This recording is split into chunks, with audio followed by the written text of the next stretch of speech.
Hello, everyone, and welcome to the final webinar of the Nuclear Masterclass. My name is Christian Dietz. I'm a lecturer in nuclear physics at University of York, and I work primarily in nuclear astrophysics and in nuclear medicine. I would like to introduce James Cubiss. James is a lecturer in nuclear physics at the School of Physics and Astronomy at University of Edinburgh. And James will be introducing us to some of his exciting work on lasers and how we use those in nuclear physics. So with that, over to you, James. Thank you so much for joining us tonight. Yeah, thanks, Christian. Thanks for having me. So indeed, yeah, I'm going to be talking about lasers and atomic nuclei, which on the surface aren't necessarily directly related. And actually what I'm doing as a nuclear physicist, I'm what we call a nuclear structure physicist.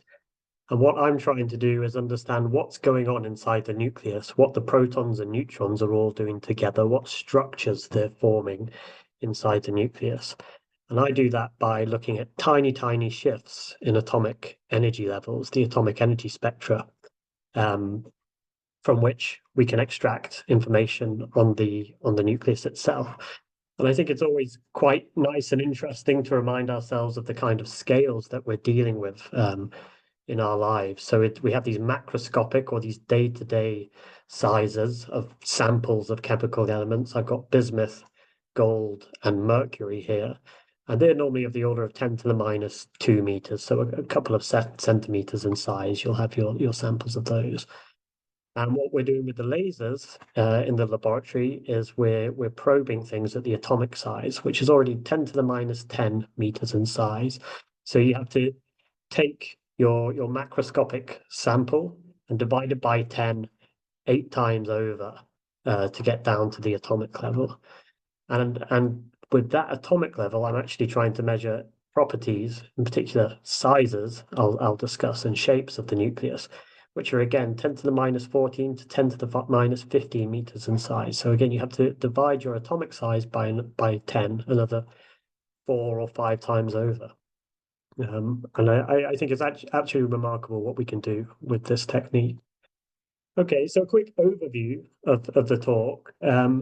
Rather than an overview, I've given a series of questions that I'll try and answer throughout, which is what is a nuclear structure physicist? So who am I? What do I do? What am I interested in? And how can we study the shapes of nuclei, the size of nuclei in the laboratory?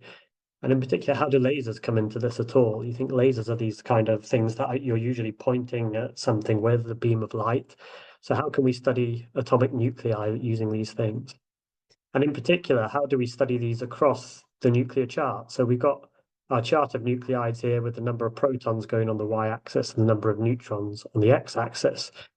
And what we want to do is try and measure how the nucleus is changing with changing particle number. If you change the proton number or the neutron number, what's actually happening to the structure of the nucleus? So we got our black stable nuclei in the middle of the chart here, just to remind you. And then as you move away from these stable nuclei, we're going to more and more exotic cases.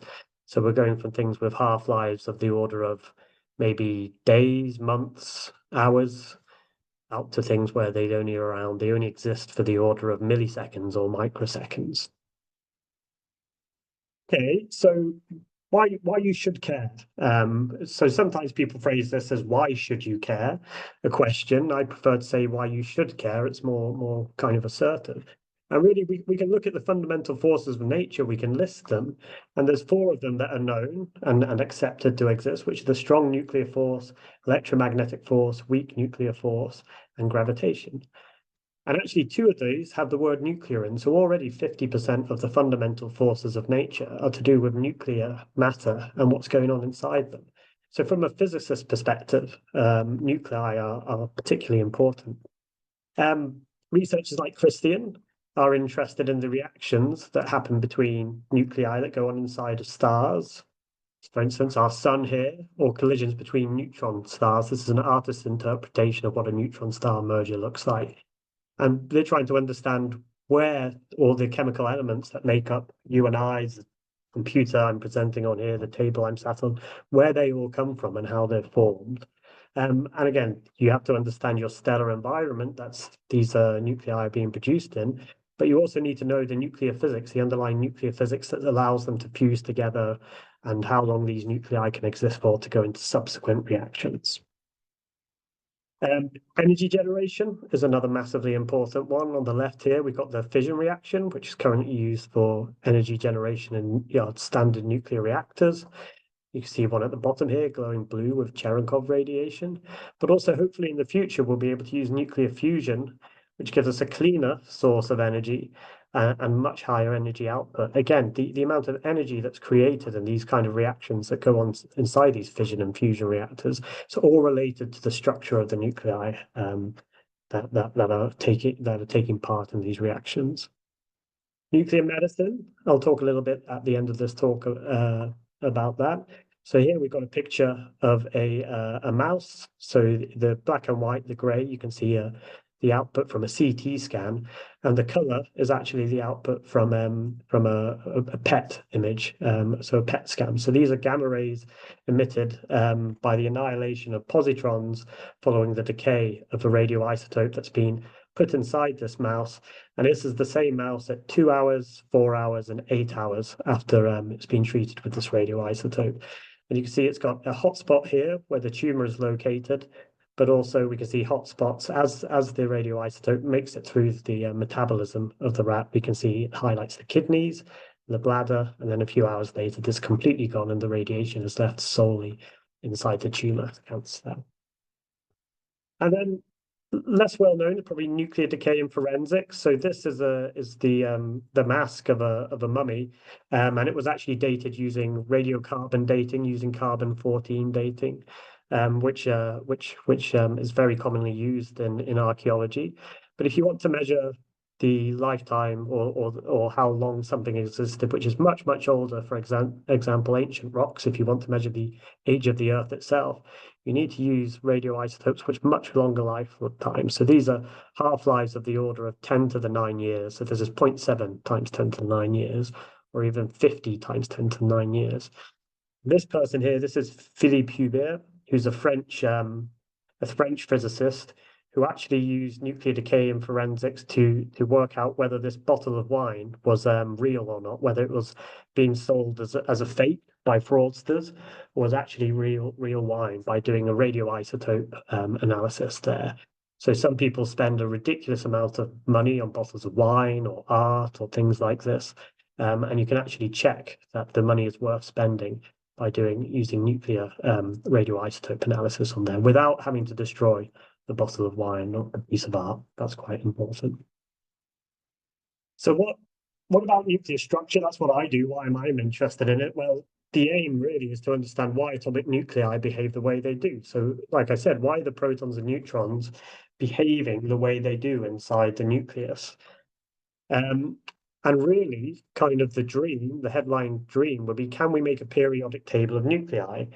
Can we take nuclei and kind of collect them together in a similar way that we've done with the chemical elements in the periodic table? So we have our group 1, group 2 elements in these columns. We have our alkaline metals, our noble gases, our transition metals. And all of this is to do with actually the atomic structure. So we've got, if we consider the columns in our periodic table, elements in the same column have the same number of electrons in what's called an outer shell of the atom.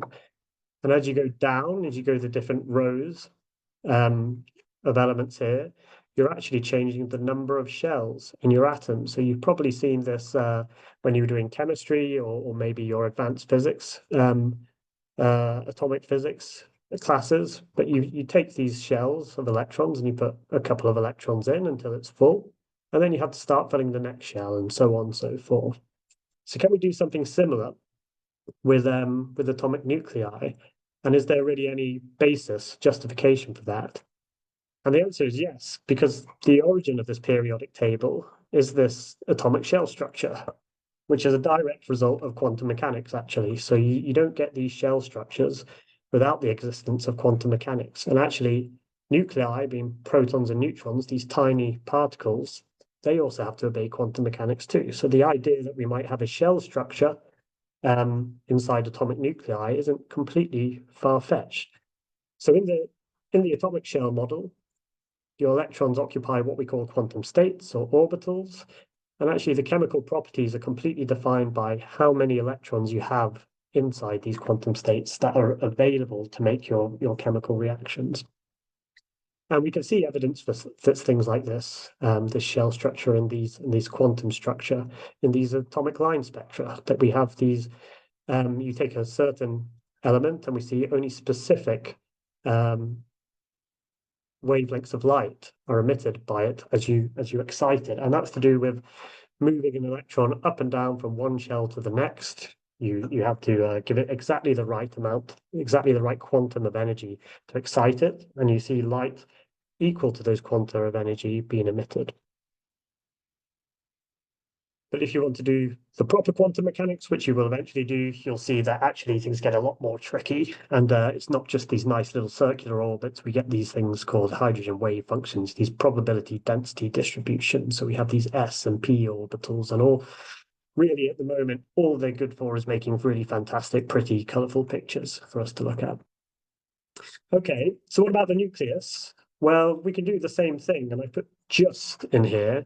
We just need to solve the Schrödinger equation for a particle in a nuclear box. So if you take an infinite square well, quantum mechanics, really, if you ignore all the weirdness to it, is remarkably easy. All you need to do is calculate what wavelengths are possible for a standing wave if you take a piece of string and tie it to be fixed at the two sides of the box. So you can have this half wavelength, a full wavelength, this 1.5 wavelengths, there's 2 wavelengths in here. And based on those wavelengths, you can calculate the energy of the states. And this is exactly what we do for the atom. And you count instead of just a piece of string, you do the same for electrons, and you calculate what the energy of the electron should be.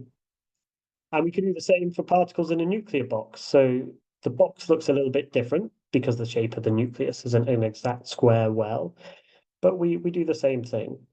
We put our particles inside the box, we calculate their wavelength, we fix them at the edges of the box, and you calculate their energies. And what we see are these large gaps appearing, these shells appearing. These are exactly the same kind of concepts that we see in the atomic energy level diagram. But here we're seeing it in the nuclear energy level diagram. And actually, these kind of big shell gaps match what we see in the experiment very well. This spherical shell model is actually a pretty successful description of atomic nuclei, atomic structure, which you'll find in your standard textbook. So this nuclear shell model makes a couple of assumptions. It assumes that the atomic nucleus is a sphere. It's a perfect sphere. It assumes that the protons and neutrons inside the sphere are moving in some kind of average potential, and they're actually moving independently of one another. So you've got these protons and neutrons inside your nucleus moving in their little orbitals, but they're kind of ignoring what each other are doing. They're moving independently. And just like with our atomic spectra, you can take your nucleons and you can move them from one shell to the other, and you can calculate patterns of states, and you can start predicting what line transition, nuclear line transitions, absorption or emission lines you would expect based on the energy differences between these states. The problem here is that it is a quantum system. So I said quantum physics is a bit easy if you ignore all the weirdness, but when you get into the depth of it, you can't ignore that weirdness, and quantum physics is actually very tricky. The good news is that problem's kind of overcome with modern computers, can make these calculations very, very very fast. The next thing is it's a many body problem. So you've got up to 200 protons and neutrons inside your nucleus, really, all moving about together. So you've got to do these calculations for 200 particles, which aren't actually moving independently of one another. They're strongly interacting. They're interacting by the residual strong force. And probably even worse is that the exact form of that interaction, how protons and neutrons interact with each other, isn't actually known. So I've written here, these are my only equations in my talk. I've written here the potential energy between two masses due to gravity. We have some constant times the product of the two masses divided by the distance between them. We've got the Coulomb force between two charges, again, some constant out the front, the product of two charges divided by the distance between them. For the nucleon, the nuclear interaction, we don't actually know this. We have good guesses at what it might look like, and they become very, very long, complex equations. But one of the big problems in nuclear structure physics is we don't know what this interaction looks like, and we want to find out. That's why we do all these experiments. And it gets even more complicated. So unlike all the other forces of nature, what makes the nuclear strong force really, really interesting for me is it does weird stuff. Like you get things called three-body forces. So all the other forces in nature are what we call two-body forces. One charge interacts with another charge, and you have your two bodies interacting. If you introduce a third charge, these two charges interact, these two interact, and these two interact, but there's no additional force between them. With your nucleons, your protons and neutrons, you have those two body forces, and then you have this additional three body force. And if you have four nucleons, you get a four body force. And that's to do with how the nuclear strong force works together and how all the gluons that mitigate the interaction ball up and make these weird tunnels inside the nucleus. So it's very, very bizarre and it's very, very weird. And it's a lot of fun to explore. Gravity is also a two-body force. So some people might say, well, the sun, the moon, and the earth, that's a three-body system. It is a three-body system, but the interactions between the different bodies are all two-body forces. There's no additional force between the three that only exists when there's three masses that are together. Okay, so it's starting to get problematic. How do we model the nucleus? Well, if we go back to our chart of nuclides, this is kind of like our periodic table. And if we start having a look at some of the structures in these nuclei, we can start seeing how they compare to our model. So if we take something near our kind of shell closures, these big nuclear shell closures, we would expect the spherical shell model to replicate these pretty well. And it does. So here we've got 207 lead, which is an isotope of lead. It's known to be spherical. We've measured that. And if you look at the excitation energy spectrum of it, what we see is actually a kind of random scattering of energy levels, which we measure by measuring the gamma rays emitted in transitions between them. And we see on the left here, these are quantum numbers related to the spin of the state. And we see these are almost completely random as well, or there's no discernible pattern. And that's exactly what we expect from the predictions of the spherical shell model, actually. But what if we look at a nucleus far away from any of these shell closures, far away where the spherical shell model should work? Well, actually, what we start seeing is some kind of pattern, some kind of structure emerging. So if we look at the quantum numbers that describe the state of the nucleus, these increase in a regular pattern just by 2 at a time. And if we look at the energy spacing between levels, as you increase this quantum number, the energy spacing gets bigger and bigger and bigger. And the exact details don't matter, but what this looks like to a physicist, a quantum physicist, is that the nucleus has actually deformed. So it's gone from this spherical shape into what we call a prolate shape, where you take the ball and you stretch it at two ends. And it looks like that prolate shape is now rotating around an axis. And as you give it more and more spin, as you spin it harder and harder, it goes higher and higher in energy. And the only way to do this, the only way to deform it, is to get the protons and neutrons to all start acting together in concert. They have to act together collectively, we call it. So we're going from a system where all the particles look like they're behaving independently, kind of like maybe a school playground full of toddlers. They're not really talking to each other. They're just running around, pure chaos. Here, it looks like all the protons and neutrons are working together, doing kind of a nuclear Mexican wave. And already this is very strange. You think, well, this is still a nucleus. It's still the same force that's binding it together. Why is it acting in a completely different way in these two different regions of the nuclear chart? And then we can make it even worse, or even more interesting is probably the more positive way to put it. And we can look at a nucleus which is close to a shell closure for the protons, but far away from the neutron. For instance, 186 lead. And there we see within the same nucleus, it's got a spherical configuration. It's got a ground state, which looks like, these particles moving independently, doing what they want. But then the first two excited states, they start having structures which look like these rotational ones. So again, we're seeing within the same nucleus now, not two different nuclei behaving very differently. The same nucleus is behaving very differently. Sometimes it's a sphere, Sometimes it wants to be this prolate shape with everything working together. But sometimes it wants to be an oblate shape where you take, instead of stretching your ball, you squish it together at two ends and it kind of gets fatter around the equator. And this is really related to some of the big open questions in nuclear structure physics. How do these observed patterns emerge due to the interactions between protons and neutrons? How is nuclear structure evolving? How do you get this change from these kind of weird spherical shapes to these weird deformed shapes as you change the proton and neutron number? And what kind of shapes can nuclei adopt? And that's what I try and do. I try and measure the shapes of nuclei and understand what's going on.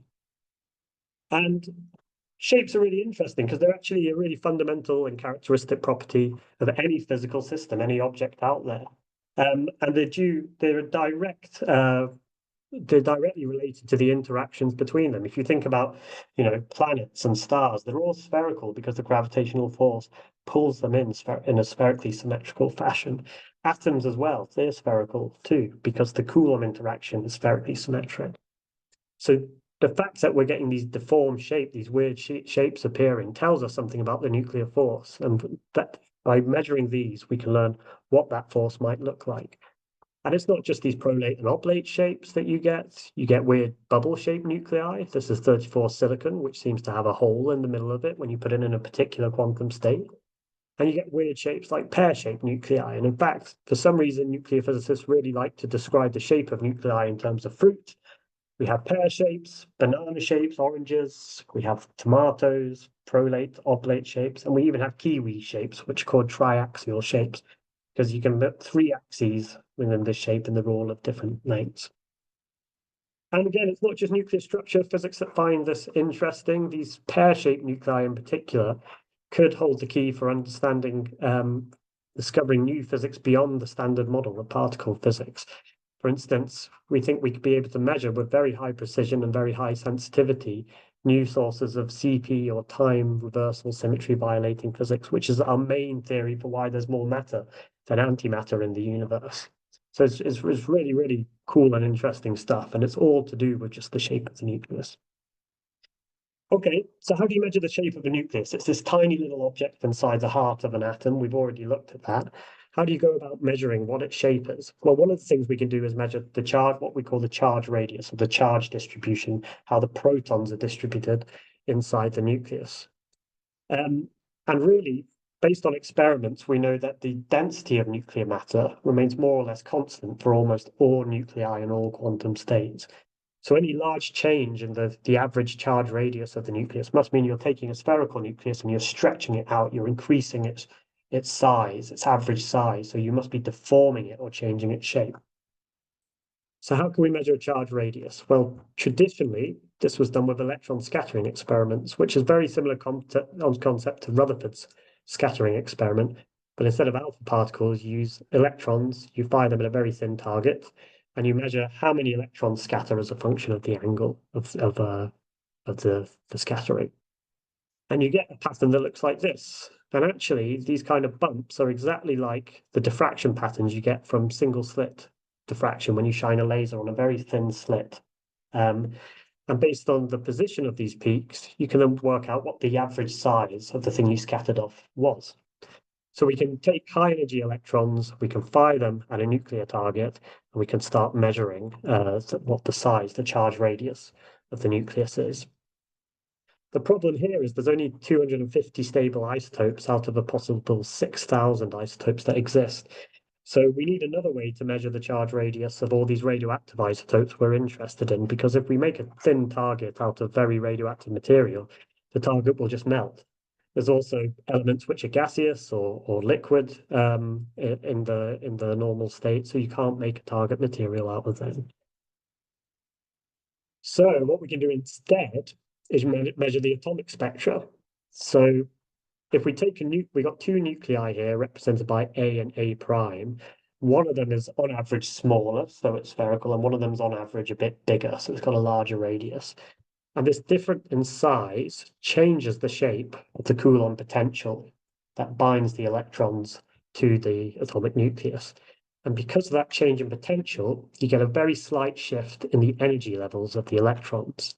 So if you took something like a laser and you scanned it across a range of frequencies and measured when you saw this excitation, you would see these lines of emission of photons or absorption shift from one isotope to the next. And that shift is related directly to this change in the shape of the charge. We call this the isotope shift. It's not just a shifting of the energy levels, we also see a splitting. So again, I've got a simple atomic transition here with the electron bound to the nuclear potential. But the nucleus itself produces a magnetic field. It's a charged particle and it's actually spinning. So you've got you've got a current loop that produces a magnetic field.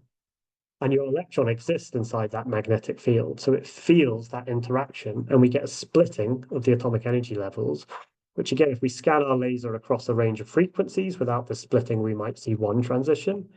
But with it, we suddenly see 6 possible transitions. And the size of this splitting of these states is about 1,000 times smaller than this initial transition here.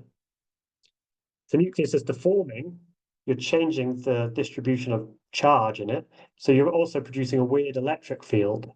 And the electrons feel this as well. So you get not a splitting, but a small shift in the energy levels, which is again 1,000 times smaller than this splitting in the atomic spacing. So we call this the hyperfine structure. And really, it's absolutely minute. So we're going from, if this was equal to 1, we have to divide it by 1,000 to measure the splitting, and we have to divide it by 1,000 again to measure these tiny shifts. So we've got to divide it by 1,000,000. That's the kind of precision that we want to measure. And I did a calculation just before the talk, and this would be the equivalent. The precision you need is the equivalent to measure lifting a grain of sand 1/10,000th of a proton width up in the air. It's the equivalent of that change in gravitational potential energy to the change of this energy level. So we need something which is really, really precise to measure these. And that's where lasers come into this, because lasers are absolutely wonderful. You have extremely good control over the wavelength that's emitted, and you can actually scan them. So it's a bit, you're often told in your classes that lasers emit a single wavelength of light. And that's true for some lasers, but for many of them, they emit a large range of wavelengths, and you can use that to scan across the range of wavelengths and see when we see these resonances. Okay, excellent. So we've got our tool. We want to measure these atomic energy levels, and that's going to tell us something about the nucleus. So now we need to make these nuclei, and where do we actually make them? Well, we have to go somewhere like CERN. We have to use a proton beam, a very excited proton beam, which we fire onto a target. And then we have to separate the isotopes of interest using something called the ISOLDE laboratory, or the isotope separation online device. And you might think that scientists, normally these people in white coats who work in a very clean environment, if you actually go to one of these laboratories, it's an absolute mess. There's pipes and cables everywhere, detection systems everywhere. And you can see the people down here just wearing their shorts and t-shirts, staring at a computer screen. This is a typical day in the lab. So we produce all our radioactive isotopes actually behind a massive wall of concrete here to shield us from the radiation that they produce. And then we try and extract just one isotope at a time, fire them along these very narrow beam lines and send them to one of our detection devices. So this is what the targets actually look like. So we take a very high energy proton beam, fire it on this target. So this is the target material here in the bottom left, this kind of cylinder, which is about 10 centimeters of a bar of uranium. And then you put it inside this kind of cooking pot, about exactly the same size as the big cooking pot you probably have home in your kitchen. And you use that to produce your isotopes. And there's a little video here showing this. So here's the cooking pot. Here's all the different atoms inside your target material. And here's a very high energy proton beam coming in there. It's colliding with these atoms inside your target material, and it's producing a load of nuclear reactions, fission, fragmentation. It's knocking off one particle at a time, and we produce a whole cocktail of different radioactive isotopes. These then escape the target material, go into an ionization cavity, where we can then perform our laser measurements by firing lasers at them and scanning the laser across a range of frequencies to see when we actually ionize the isotopes and extract them. So this is kind of a schematic of what we do. We get this high energy proton beam, we hit it on our uranium target, we fire our lasers inside this target ion source, and due to this unique atomic structure of each different element, we can extract a single isotope at a time.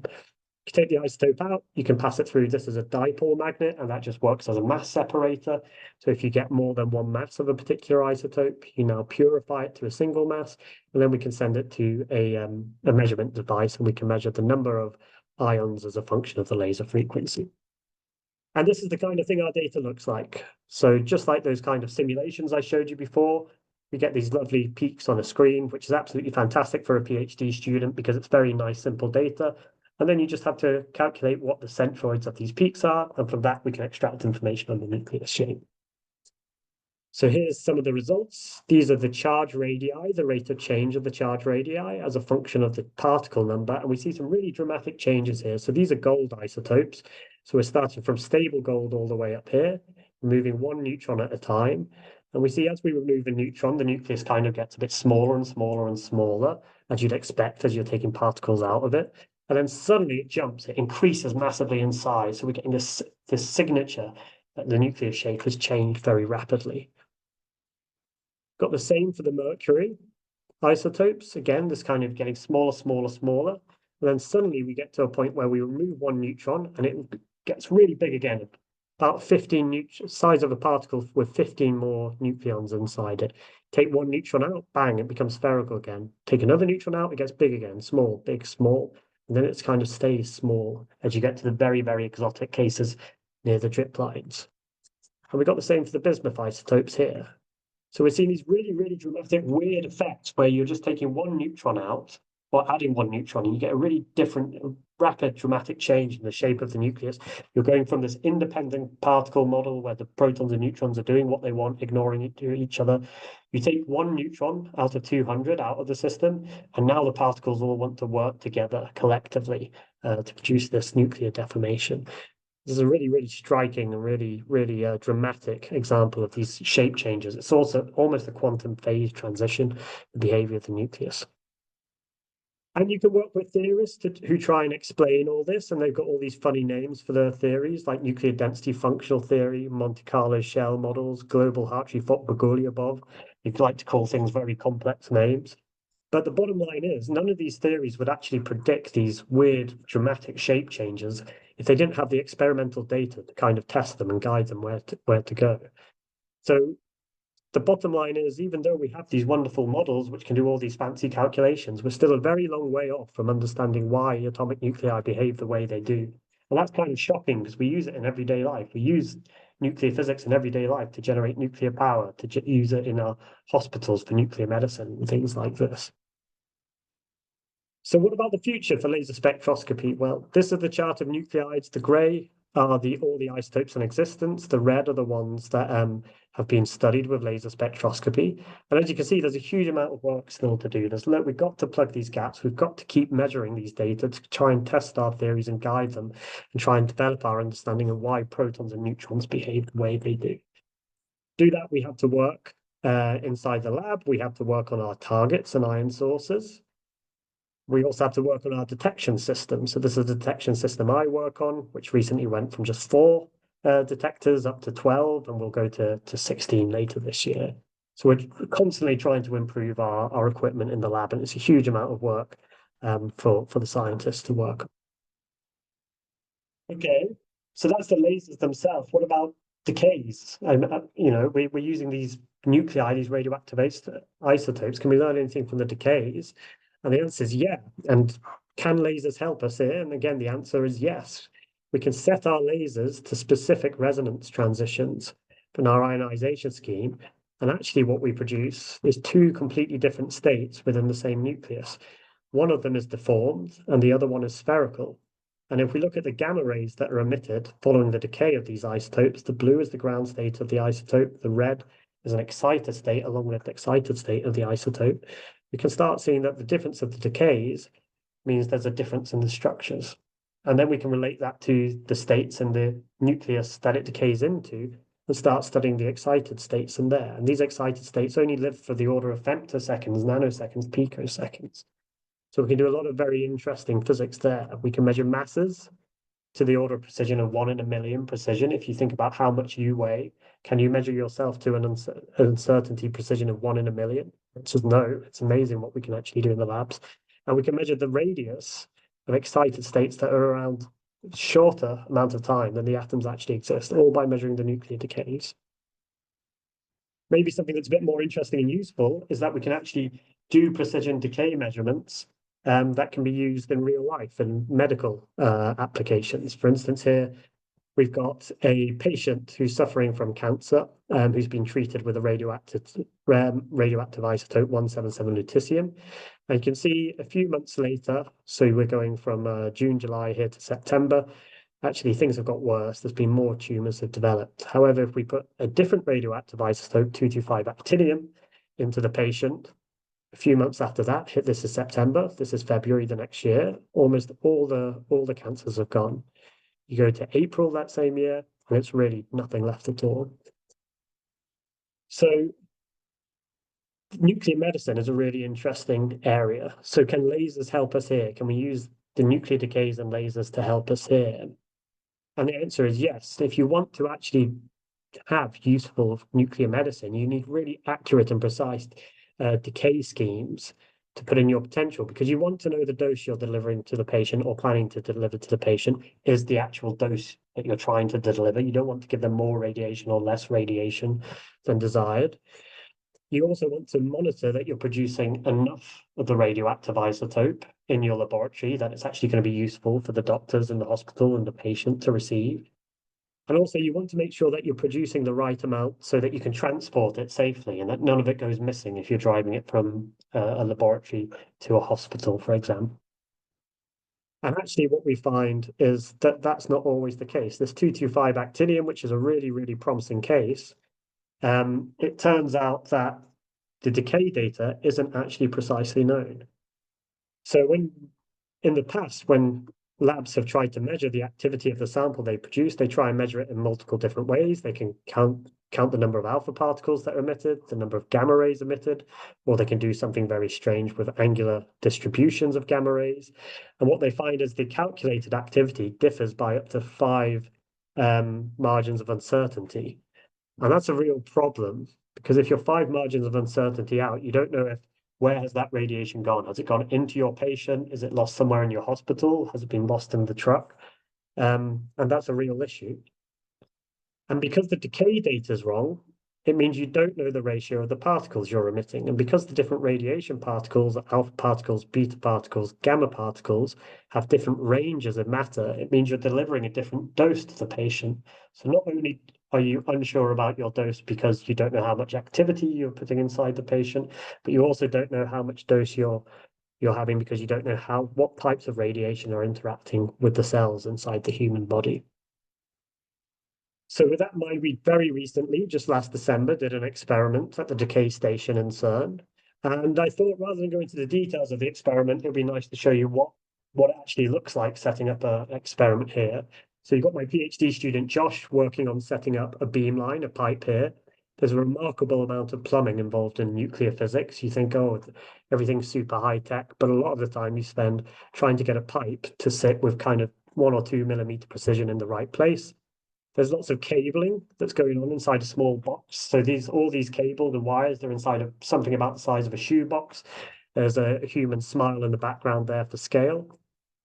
We use lasers again, not for the actual experiment, but just to make sure that we're aligning our detectors in the right place. So when we fire our radioactive beam inside our detection system, we know it's going exactly the right place.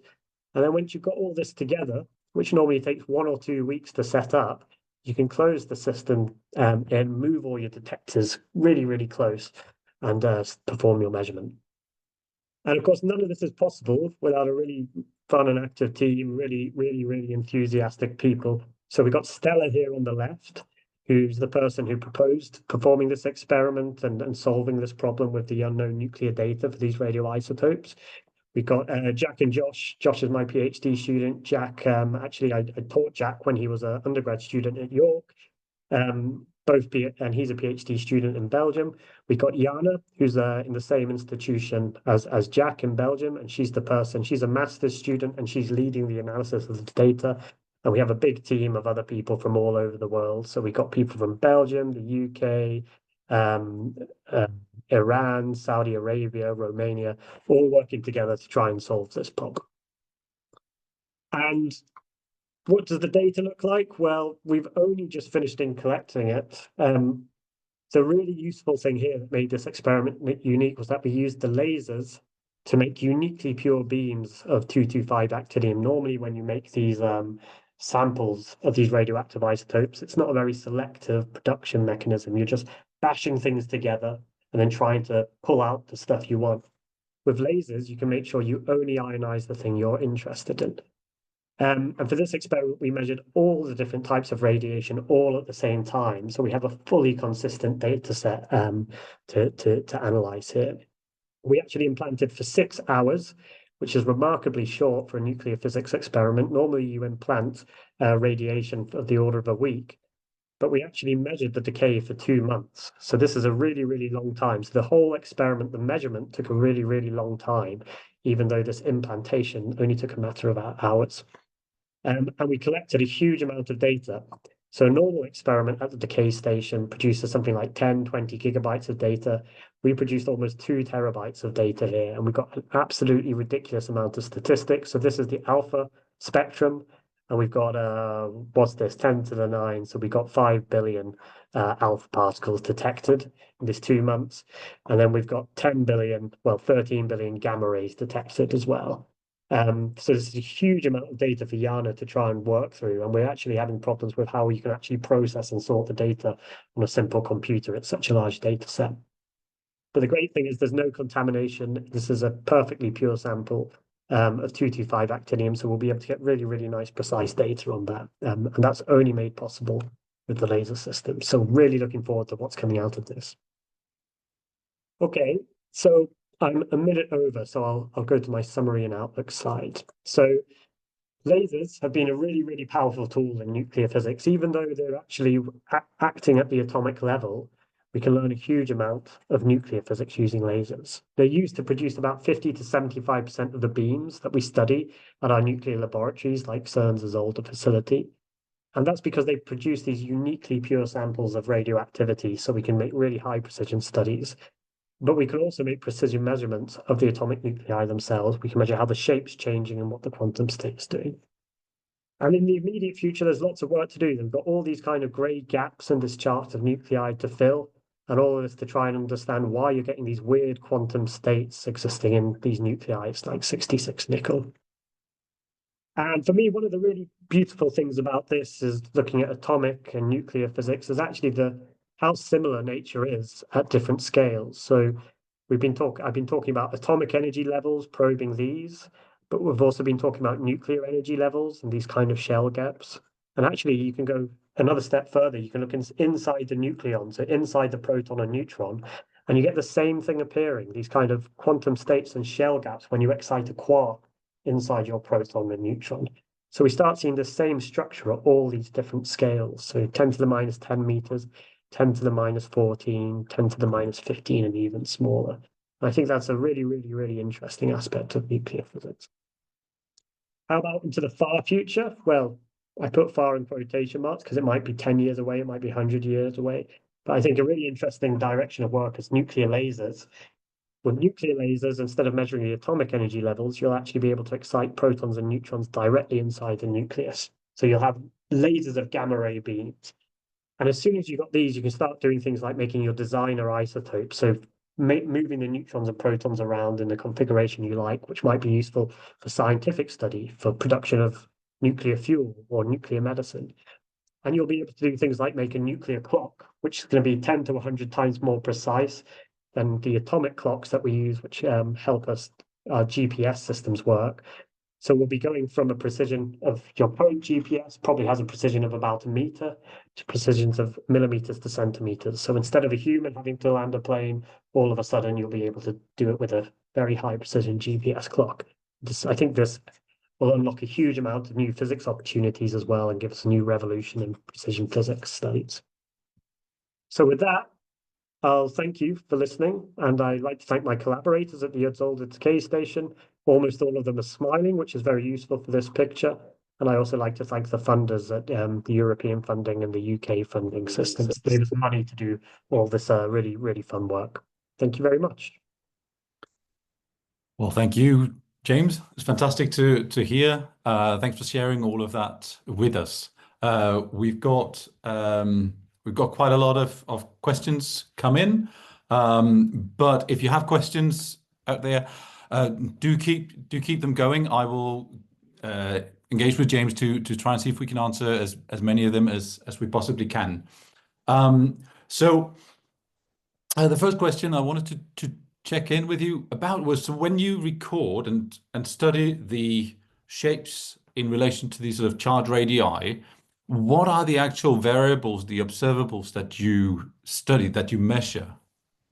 The, the the thing we measure are these tiny shifts in the atomic energy levels.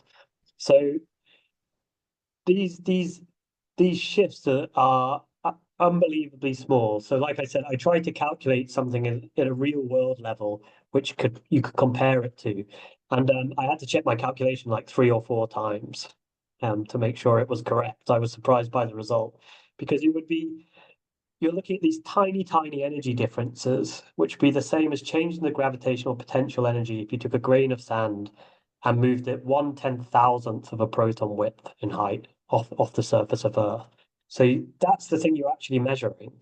And it's Mhm. absolutely remarkable that we can do this. And it's only thanks to the precision in laser technology that we can do this. But because you're making that measurement at the atomic level, and we know the electromagnetic interaction exactly, you know exactly what's going on. You know exactly how the potential that binds that atomic electron must have changed. And that tells you how the shape of the nucleus must have changed. Yeah, so when you did this, you mentioned you showed these patterns that were sort of up and down, up and down. Um, is that a regular pattern relating to sort of odd or even numbers of neutrons, or is it something else that's going on? Well, it gets quite complicated. If you have an even number of protons and an even number of neutrons, you'll only ever see one peak in the spectrum. As soon as you have an odd number of protons or neutrons, or an odd number of both, your nucleus gets a spin. And because it starts spinning, it starts producing a magnetic field. And depending on your quantum state of your atomic electrons and how much spin your nucleus is producing, you'll produce more peaks.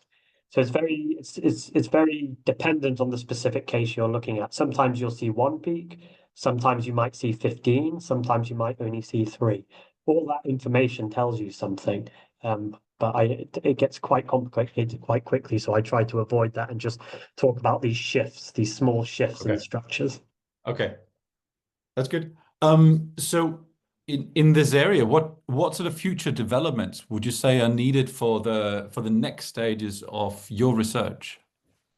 Yeah, so these big grey gaps in the chart of nuclides, annoyingly, are to do with chemistry. And as a physicist, I detest chemistry because it gets in my way. Um, and those gaps, a lot of them are to do with what's called refractory elements, which are chemical elements with very, very high boiling points. And they tend to be what you make your target and ion source out of. Because they have these high boiling points, because you're firing such high energy protons at it, and you're also making your target very hot so you can encourage your chemical elements to escape. You don't want your target to melt because if your target melts and your target is full of radioactive material, that's a very bad day in the lab. So you make it out of these refractory elements. But because that's made out of refractory elements and it's got to stay solid, any refractory elements you make inside your target material, they instantly condense and solidify inside. So you can't get them out to study them. So we have to find some interesting ways to do that, and there's a number of different ideas out there. One is that you make a reaction with a very thin target and then you catch it in a buffer gas. Another idea is that you extract something with a low boiling point, you implant it, you let it decay to this thing, and then you actually use lasers to very high power lasers to shoot at your sample, evaporate it off, and then try and catch and measure those. But it's an ongoing area of research, and it's a huge challenge to this field of work. Okay, so this is somewhat related question in terms of the materials that you're using, that you're studying. How does the results depend on the material you send into the ISOLDE Decay Station that you mentioned. Is it different or how is it different from one, say, material, one element to another? Is that very different or similar? No, is the easy answer. So the chemistry happens inside the ion source. So Hmm. that's your limiting factor, what you can get out of that source of your elements. As soon as you can extract it into a beam, when it goes into the decay station, what we implant there doesn't really matter. You can measure the nuclear decays independently of what the chemical element is. So we're Okay. then back in the safe realm of physics where things are sensible and make sense, and you're not having to deal with the horrible chemistry of trying to remove materials from a target matrix. Um, yeah. Okay. Right. So uh, there were a couple of questions about how you got into this area of physics, um, of physics, of nuclear physics. What inspired you, and so on. So when I finished my A levels, I got two more marks in my physics exam than my chemistry exam. So I decided I would study physics instead of medicine at university, or I would apply to study physics instead of medicine. So that was the first chance. I just messed up by 3 marks on my chemistry exam. And then when I finished my undergraduate degree, I didn't really know what I wanted to do. So I decided maybe working in nuclear industry, that would be somewhere with lots of jobs and it'd be quite interesting. So I decided to do a master's degree focused on nuclear kind of radiation detection and nuclear industry. And that lasted a year. But within that year, I got kind of bitten by the research bug because when you're doing your undergraduate degree or your high school classes, it's a lot of people just talking at you, like I've just done to everyone, unfortunately, and transferring a lot of information. As soon as you're working in the lab, it's a lot more hands-on, and it's a lot more interesting, and it's a lot of fun, actually. So I thought, okay, I'll do a PhD. I'll apply to do a PhD, and then I got offered a PhD to do these laser spectroscopy studies and I loved it. And one of the great things about this is you're constantly working with kind of mechanical, technical challenges in the laboratory, but you're never doing this on your own. You're always working in a big group of researchers working together. So you meet lots of interesting people, and you get to learn lots of new things and new techniques for doing things. And one thing I didn't mention during the actual talk is the experiments themselves. The experiments, like I say, last about a week. But during that week, you're running the experiment 24 hours a day. So you have this incredibly intense, extremely active experimental week where you're all working together, maybe 30, if you're lucky, 30 people all working on the same experiment. If you're unlucky, it's only 10 people, and then you have to try and work out how to share the time. So someone's always there 24 hours a day. And it's just a really, it sounds awful, but it's actually a really fun and exciting challenge. It's only a week of the year, and you get to see some really remarkable things that no one else has ever seen before. You're measuring for the first time, and this I find really exciting, really incredible. And the fact that you're seeing something so tiny, it's shape changing, and then you're learning something about one of the fundamental forces of nature as a result of this. This is really fascinating to me. Yes, a couple of questions in response to that. So, if you got this sort of week-long experiment, what do you do? Do you sleep in the lab? Do you have bunk beds there? What do you do? Right? No, at the lab, you're not allowed to sleep. That would be a health and safety problem. Yeah. So usually at these laboratories, they have a guest house on the campus. So it's much like a university campus or a school, but there'll be a building where there's beds and showers and stuff that you stay in. Some laboratories you stay at a hotel off-site because you just want to get away from the lab sometimes. It's not always nice to be in Yeah. this busy, loud environment for Yeah. 20 hours a day. But yeah, Okay. Yeah. And how long does it actually take? So you mentioned this the student who's currently working on these terabytes of data. How long does it actually take to analyze data from such a week or 2 week experiment? so it depends. If you're lucky, um, a couple of weeks, which is very rarely the case. Often, especially for a new starting, for someone who's starting their PhD, they have to learn how all the detectors work together. and how to make sense of the data. This probably takes about a year and a half to learn all this. For an experienced nuclear physicist who knows how to analyze the data, maybe 3 to 6 months, again, depending on the complexity of the case. And then to interpret the data, to make sense of what you're seeing from your results. This might be a year, 2 years, some people 10 years for the data they receive. I've been lucky enough that our interpretation has usually taken the order of a year, year and a half to do. But it's a lot of work, considering the experiment itself is so short. The analysis procedure takes a long time. Yeah. So on another practical question in relation to your actually doing the experiments, do you work with a lot of engineers, or do you design a lot of these systems yourselves? How does that work? So my collaboration, we do a lot of the design ourselves. Some of the smaller pieces of material we actually make ourselves in a mechanical workshop. The larger machines, larger structures, we have to get proper engineers to build these. Other collaborations in nuclear physics labs, they have engineers who will design everything and build it.